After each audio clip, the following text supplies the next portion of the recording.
What's up, comic peeps? It's Detroit Madman, and I am back with a comic haul. I hit two shops this weekend.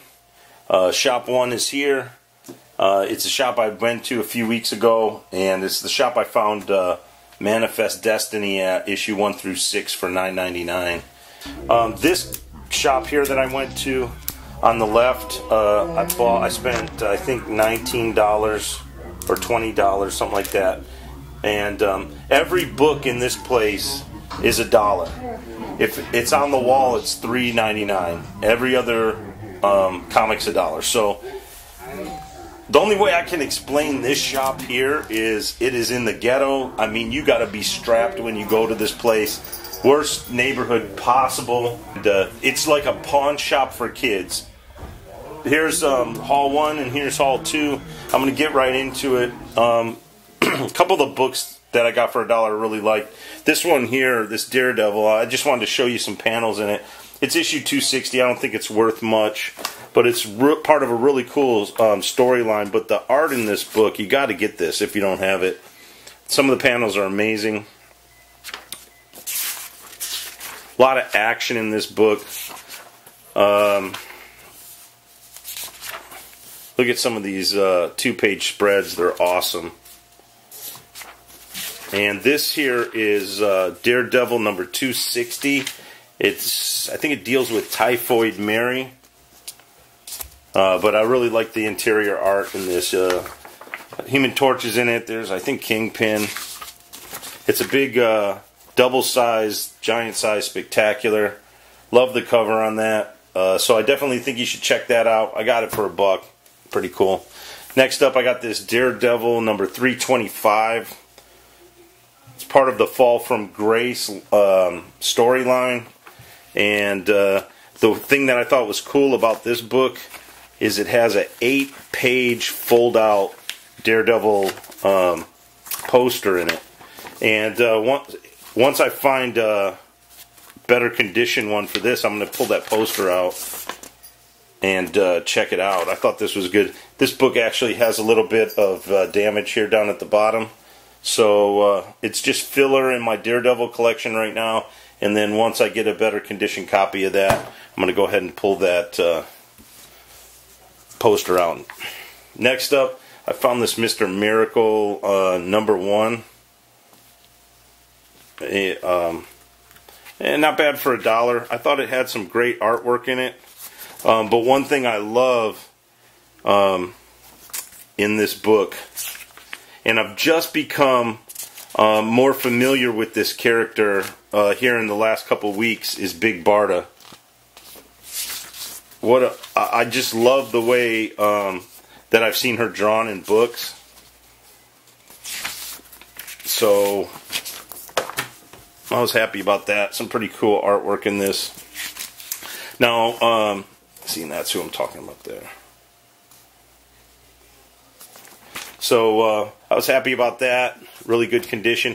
Now this was an interesting one. I picked this up, and through the plastic I could feel, I thought it was embossed or whatever. But the interesting thing about this comic here, and this comic here is called Worlds Collide number 1 from July of '94. So check this out. The arrows come off. They're freaking color forms. I couldn't believe it. I've never seen that before. So you can decide where you want those heroes on this cover here. And then when I opened it up, it has more that you can rip off and put wherever you want. So that was pretty crazy. I've definitely never seen that before. And one thing I thought was crazy is that's a $4 cover price from 21 years ago. So that had to have been a pretty pricey book at the time. Alright, so next up here from that shop, I picked up this Wizard. You know, I like all the old publications. This one's bagged. It's got a couple of comics in it. It's from January '98. So yeah, I like to rip these open and I wasn't collecting during those times, so it's interesting to go back and read what was going on in the market at these times. Here's a Hero publication I got for $1, and I grabbed this because it said it had a Frank Miller interview in it. But I found a couple other interesting things in here, aside from just the Frank Miller interview and story. Has a story on Starlin too. For me, who I never collected any Valiant comics before, and I've just started picking some up when I see them. It has a full spread of all the characters in the Valiant universe and their timeline, kind of, I think, who's behind the art and what's behind the guidance and the development of their main titles.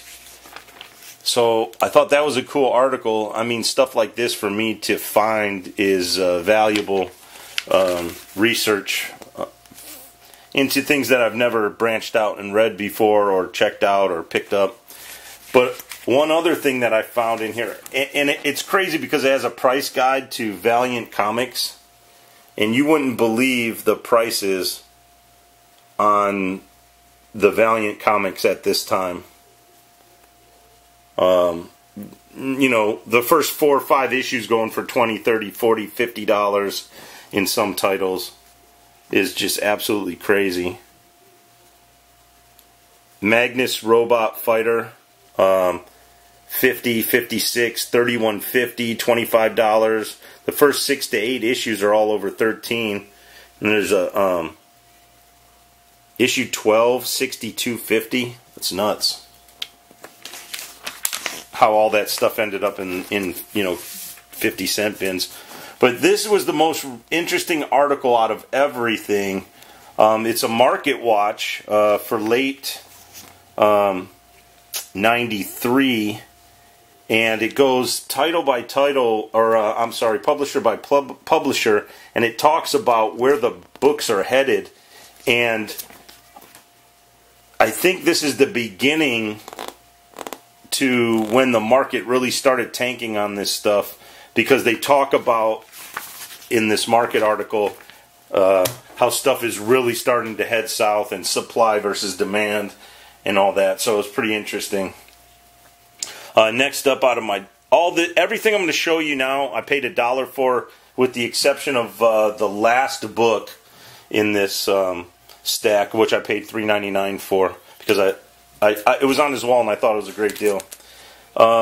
This cover here is Union #1 by Image.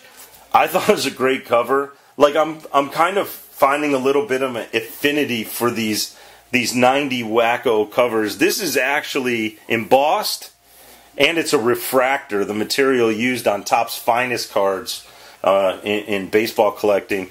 And it's a real thick cover. And I got to tell you, after a lot of the Marvel books and DC books, some of the DC books I think have decent cover material, but a lot of the Marvel books that I pick up nowadays just seem like they have such horrible cover material. It feels real cheap compared to when they do special editions and stuff. And then I saw this Deathlock number 25 from Marvel, and it's real thick cover, and it's got the refractor swirlies in it. And so I'm going to throw this in my 90s collection. I have probably about 25 books in that collection now with fancy covers that scream early 90s. So I pick them up whenever I get a chance if they're real cheap. I actually kind of like them. It's pretty funny. They're cheesy as hell, but there's something about them I actually like. The durability and thickness of them, for one, is pretty interesting. Next up, I was happy to see this in there. It's Silver Surfer number 55. I actually had this on my list of comics I wanted to get. I just love the cover art on this, with the Infinity Gauntlet and Silver Surfer by the neck. All the dead heroes, from Wolverine to Doctor Strange and Thor, Cap, Spider-Man down there. So I love this cover. Perfect condition for $1. And then the next Silver Surfer I found was another one I had on my list to get, which is issue number 70. And that's got the Galactus cover with Nova and the Silver Surfer. That's just amazing cover. Don't know anything about this. Kind of just caught my eye. So I threw it in the stack to get. It's Hal Jordan is the Spectre #1. Maybe it's a mini-series or something, but creepy looking cover. Next up, I found 2 issues of X-Force 1 in there for $1, so I grabbed them. I think I got quite a few of those now, maybe like 4. So, I was a huge Magic the Gathering guy for decades. I was involved in it from its inception. I was a major dealer for a long time. Dealt in rare and first print, alpha, beta, unlimited cards, Fallen Empires, anything before Fallen Empires. Pretty much was what I dealt with in the 90s, and everything from Arabian Nights to Antiquities and Legends. So I saw this Magic the Gathering #1 by IDW. Has a treasure hunt. Has like a board in it. It's real. It's shrink wrapped. So I grabbed that. And then also, and I think this is a really good deal I got for $1, is a really nice condition Sandman #50. And the reason I've never read the Sandman comic and don't really know. I know he's popular or whatever, but speaking of Arabian Nights in Magic the Gathering, if you've ever listened to Mark Rosewater's Drive to Work Magic podcast, he talks about this book and how this was the inspiration for Garfield to make the Arabian Nights expansion set, the first expansion set of Magic the Gathering. All the inspiration came from this comic book right here. So that was interesting. I was happy to see that. Next up, I found this is a really nice copy of the New Teen Titans #8, 50-cent cover price. It was just really white, bright, and in good condition. On the back of it, from another shop, it had a $6 price tag, so I thought I couldn't go wrong for $1 on that one. Saw this in there. It was a Superman Man of Steel #1. I believe this is from the early 90s, before they did the whole Doomsday stuff, so I'd never seen this comic before, so I decided to throw it in the stack.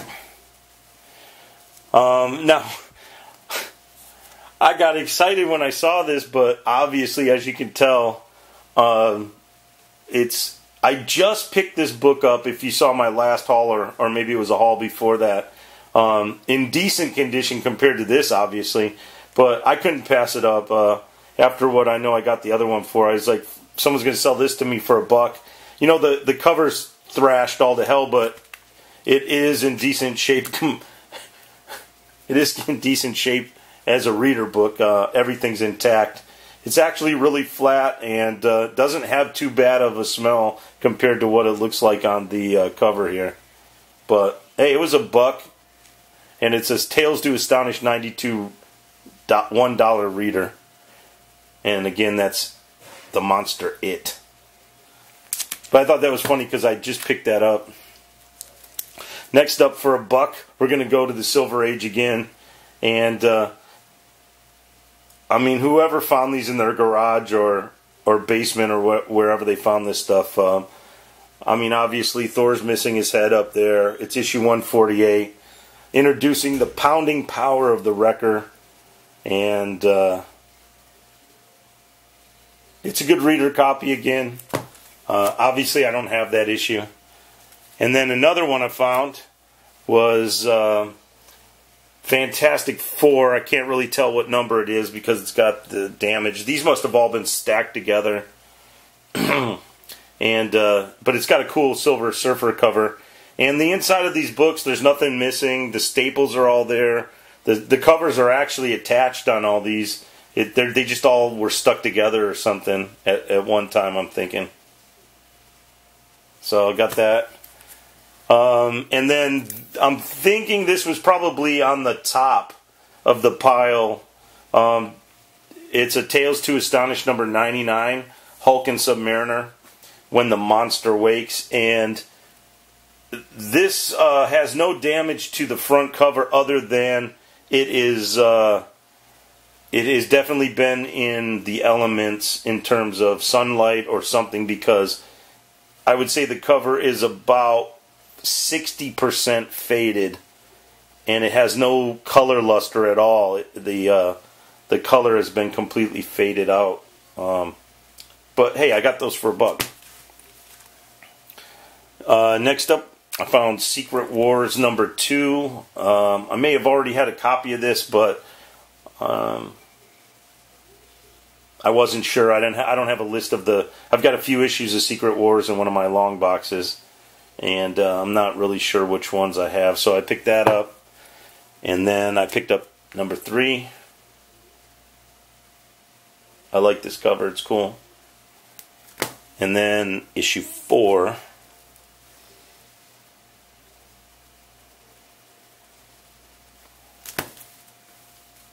Issue 5. It seemed to be in decent shape. I don't see anything wrong with them.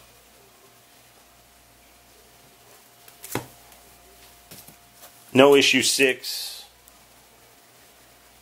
They did have issue 7, and that was the last one they had. Of course, they didn't have 8 or anything else, but got those for $1. Color's great on these. I mean, they're really nice. And then the next one I paid $4 for, and I think it's about a $10 book. That's what I've seen them for on eBay.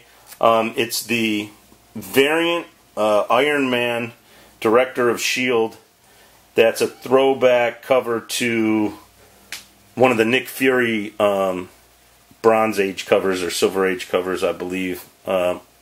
I'd actually tried to get that Nick Fury book a couple of times and lost out on eBay. So when I saw this, I was completely stoked. And I got that one for $4. And now, from the second place, this will go a little bit faster, as everything at this comic shop is either face value of the cover or 50% of cover. So I picked up Postal number 4 for cover, and I haven't been in this series yet, and everybody's been saying that it's really great on the haul videos I've seen. So I picked up Saga number 10 for cover, number 11 for cover, number 17,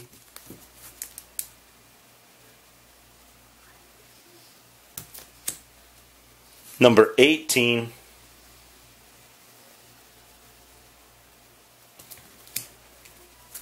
number 22,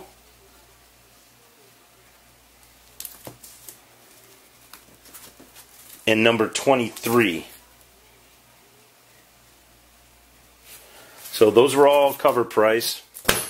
Now everything else in here is half cover price, no matter what it was.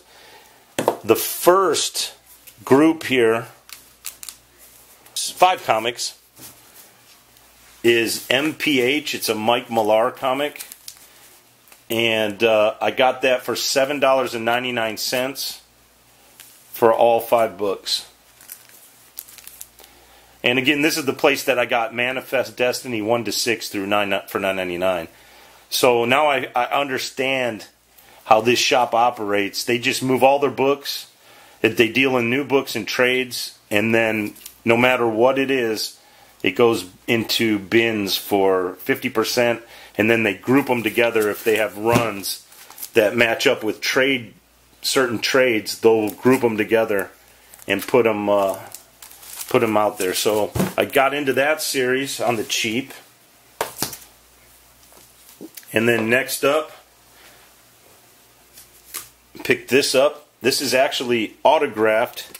It's black on black, so you can't really see it, by Smith here. So whoever Smith is, he autographed that one. And that is,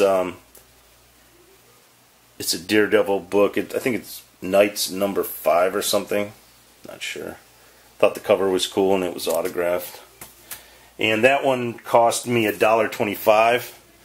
Next up, I found these. Never seen these before, so I don't know too much about them, but I recognize the title from the movie. So it's a Mark Millar book. It's called Kick-Ass. I got issue number 1, issue number 3, and issue number 4, and those were all $1.50.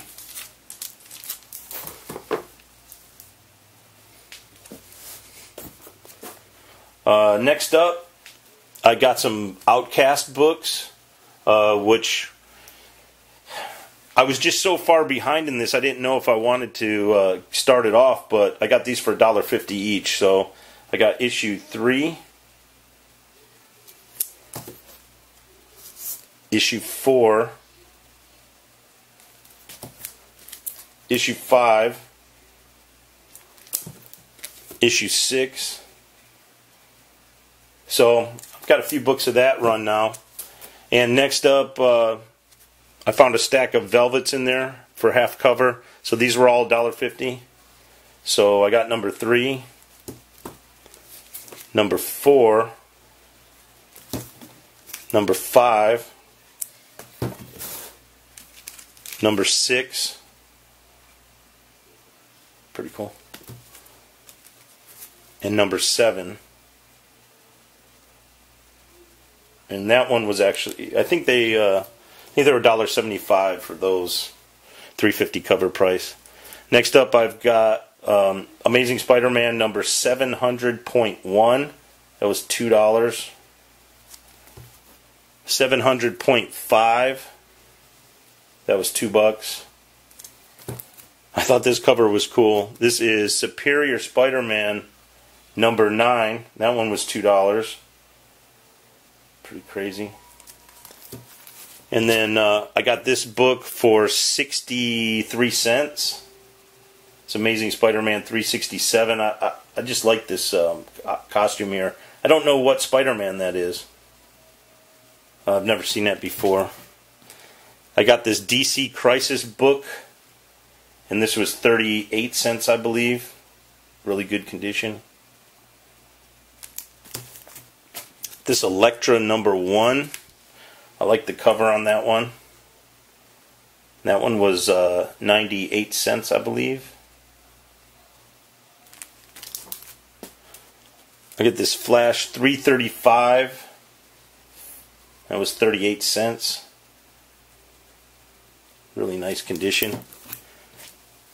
Then I got this autographed copy of Infinity War.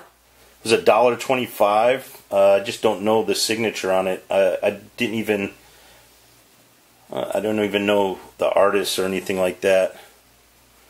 Not bad for $1.25. And then I was happy to see this. It's got an Infinity Gauntlet cover from the Infinity War. It was $1.25. Really nice condition. This is a heavy book, so it must be like a double. Next up, I found Teen Titans, the new Teen Titans number 1. I got this for 63 cents, I believe it was.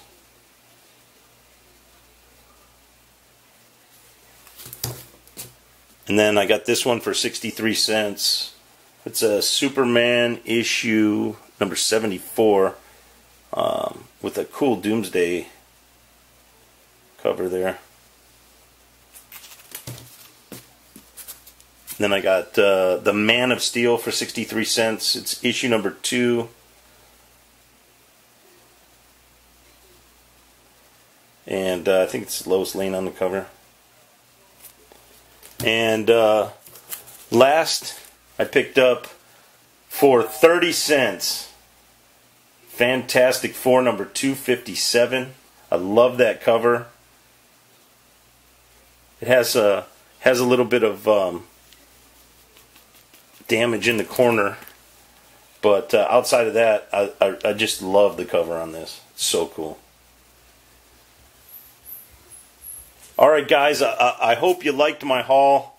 It was a bargain hunting day, and it was pretty cool. Thumbs up, subscribe, leave a comment. Just want to give a shout out to ETA Nick. Been watching your videos, man. Keep up the good work. We love comics. Jonigan, all you guys, man. Love watching your videos, among others. And peace out, Detroit.